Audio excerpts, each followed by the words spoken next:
Hello, Namaste. Welcome to the Best Preparation, a YouTube channel for learning English language. Please don't forget to subscribe this channel, share this video to your friends, like and comment. In this video today, let's see some frequently used words in English. अंग्रेजीमा बारम्बार प्रयोग हुने शब्दहरू, नेपाली अर्थ तथा प्रयोग. Okay, now you can see here whatever. Whatever means जे. Whatever, जे. के मन पर्छ त्यही खाऊ, जे मन पर्छ त्यही खाऊ भने जस्तै व्हाट एभर को मिनिङ चाहिँ जे रहेछ. अब यहाँ हेर्नुहोस् है, तपाई कुनै प्रोग्राममा जानुहुन्छ, तपाईलाई इन्भिटेसन कार्ड आएको छ अनि तपाईले अथवा कुनै मिटिङ अथवा कुनै पनि ठाउँमा जाँदाखेरि के लगाएर जाने भन्ने एउटा कुरा पनि आउँछ. अब यहाँ तपाईले सोध्दै हुनुहुन्छ, मैले साडी लगाउनु पर्छ, त्यो छ चलन अथवा त्यो छ नियम, साडी लाएर चाहिँ पार्टिसिपेट हुने हो कि? त्यस्तो छ भने त भरे फेरि साडी नै लाउनु पर्यो. सूट लगाउनु पर्ने हो भने सूट लाउनु पर्यो. के छ त नियम कस्तो छ? ह्याभ टु को प्रयोग चाहिँ बढी नियमसँग रिलेटेड पनि हुन्छ भनेर ह्याभ टु को बारेमा हामीले डिटेलमा पढिसकेका छौं. आवश्यक परेमा म लिंक पठाइदिन सक्छु. र अब हेर्नु त, मैले साडी लगाउनु पर्छ. Do I have to wear a sari? हेर्नुहोस् है, do I have to wear a sari? मैले साडी लगाउनु पर्छ? नपर्ने रहेछ. No, you can wear whatever you like. होइन, तपाई जे मन पर्छ त्यही लगाउन सक्नुहुन्छ. साडी लाउनु पर्छ भन्ने होइन. ओके, यस्तै गरी सबै शब्दहरू सिक्ने दिन छ आज. र कमेन्ट बक्समा यो 20-22 वटा भिडियोहरू हेर्नुभयो भने अंग्रेजीको राम्रो बेस बन्छ भनेर मैले एउटा लिंक राखिदिएको छु. त्यसमा सबै भिडियोहरू एकदमै डिटेल्डमा पढाइएको छ, हेर्नु होला. Okay, do I have to wear a sari? No, you can wear whatever you like. Okay, next. Wherever. Wherever means जहाँ. Wherever. Wherever, जहाँ. जस्तो तपाईले भन्नुभयो,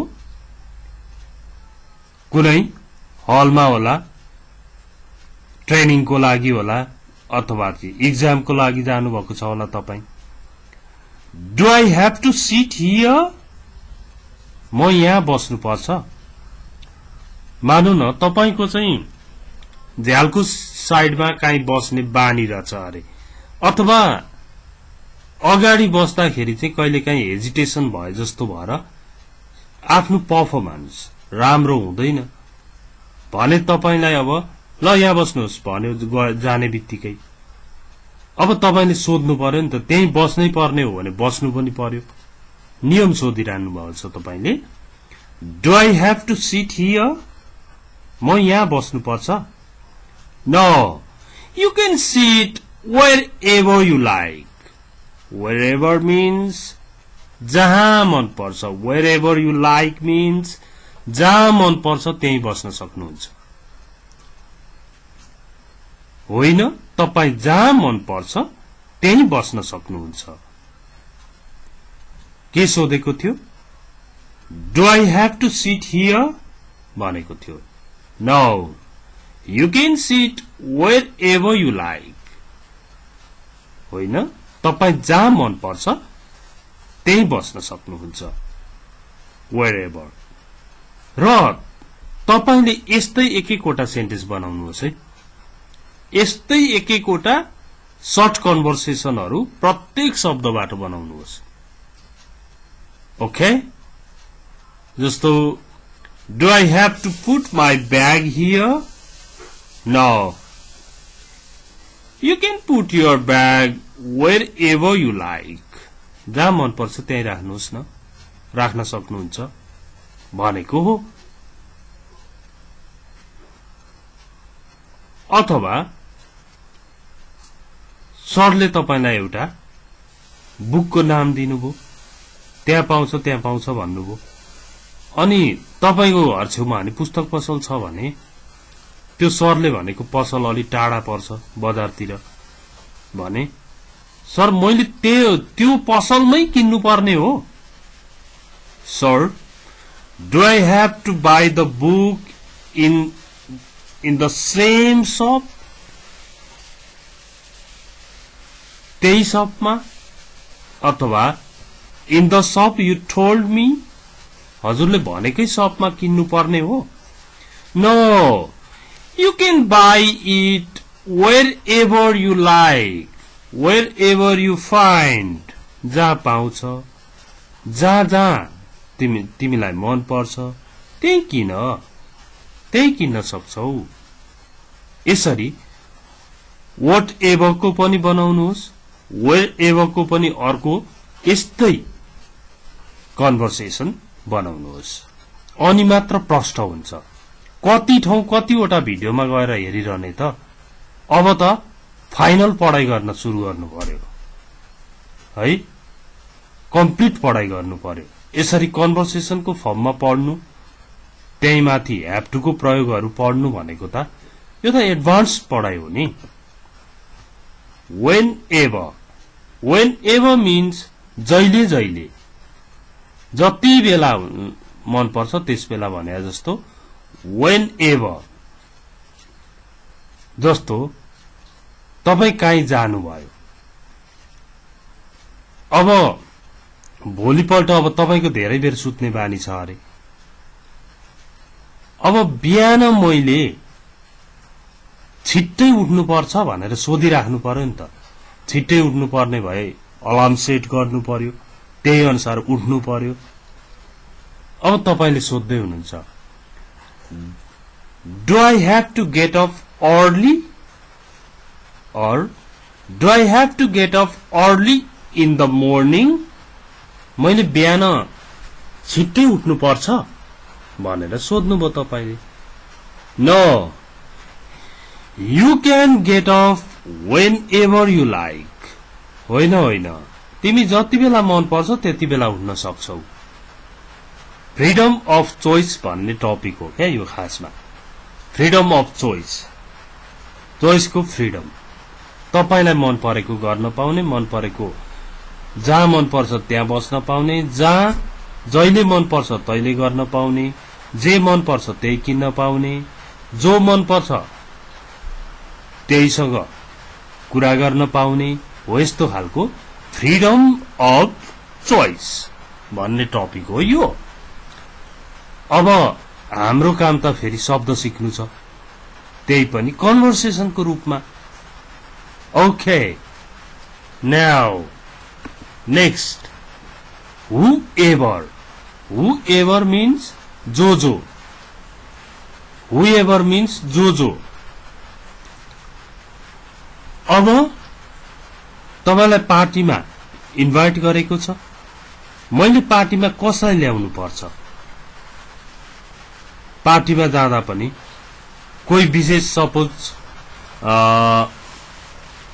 एक्सपेक्टेसन पनि हुन सक्छ नि, उसले राम्रो नाच्ने मान्छे लिएर आओस्, राम्रो गाउने मान्छे लिएर आओस्, अथवा केही एक्सपेक्टेसन छ कि भनेर मैले पार्टीमा कसलाई ल्याउनु पर्छ?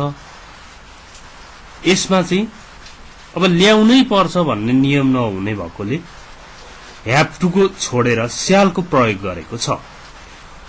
Who shall I bring to the party? Who shall I bring to the party? मैले पार्टीमा कसलाई ल्याउनु पर्छ? You can bring whoever you like. हेर्नु त फ्रीडम अफ चोइस छ यहाँ के छ You can bring whoever you like. तपाईलाई जो मन पर्छ जो मन पर्छ उसैलाई लिएर आउनुहोस् ल्याउन सक्नुहुन्छ You can bring whoever you like. Okay? Whoever को प्रयोग यो हो Whoever you like. Okay. यसको पनि अर्को बनाउनुहोस् अब आयो फेरि whatever. Whatever means जे अब तपाई कोहीसँग पेरेन्ट्ससँगै भन्नु पेरेन्ट्ससँग आफ्नो गार्जियनसँग अथवा कोहीसँग ठूला मान्छेसँग रेस्टुरेन्टमा जानुभयो पिज्जा खाउँ होला हैन त भन्न थाल्नुभयो उहाँहरूले अब अर्डर गर नानी भन्नुभयो बाबु भन्नुभयो मैले पिज्जा अर्डर गर्नुपर्छ मैले पिज्जा नै अर्डर गर्नुपर्छ कि अरु गरे पनि हुन्छ भन्न खोजेको क्या Do I have to order pizza?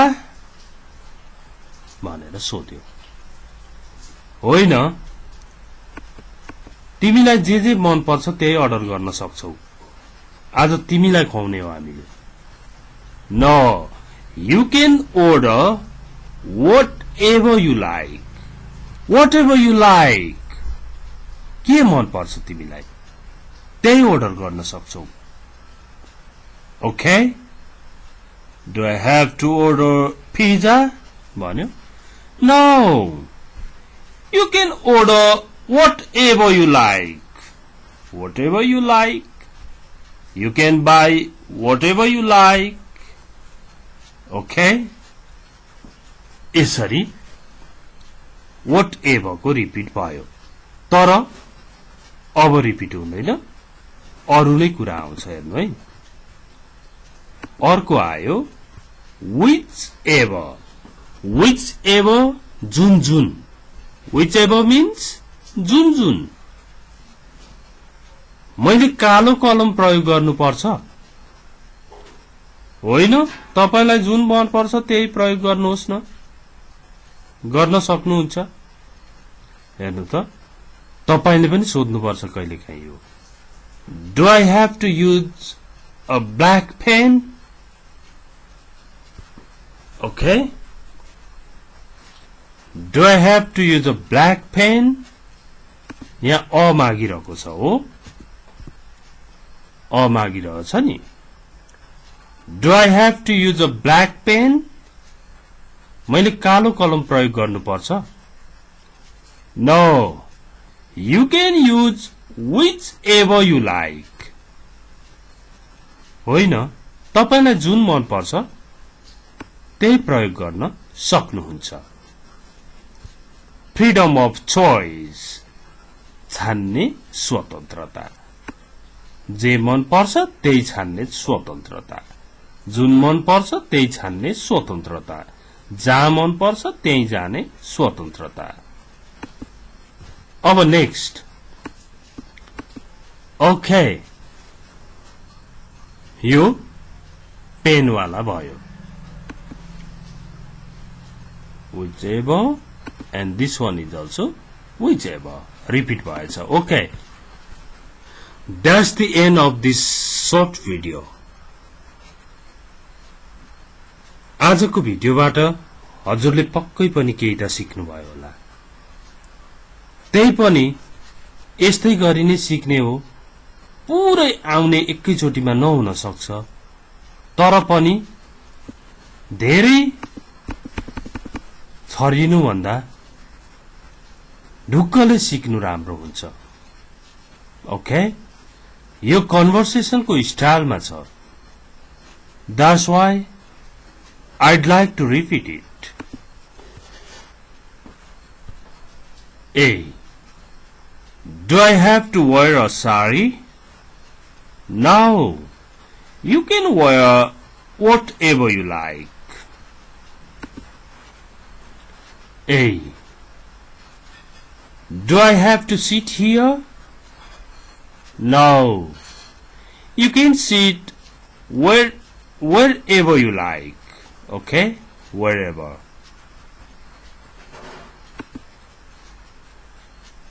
A. Do I have to get up early? No. You can get up whenever you like. A. Who shall I bring to the party? You can bring whoever you like. Whoever you like. Do I have to order pizza? No. You can order whatever you like. A. Do I have to use a black pen? No. You can use whichever you like. Whichever you like. Okay? Thanks for watching this video. Please don't forget to share this video to your friends. नयाँ viewer हुनुहुन्छ भने 800+ video भएको channel हो यो. Subscribe गर्नुहोस्, ढुक्कले पढ्नुहोस्, केही कुरा जान्ने भन्नुहोस्. Best of luck. Thanks for watching it. Bye bye.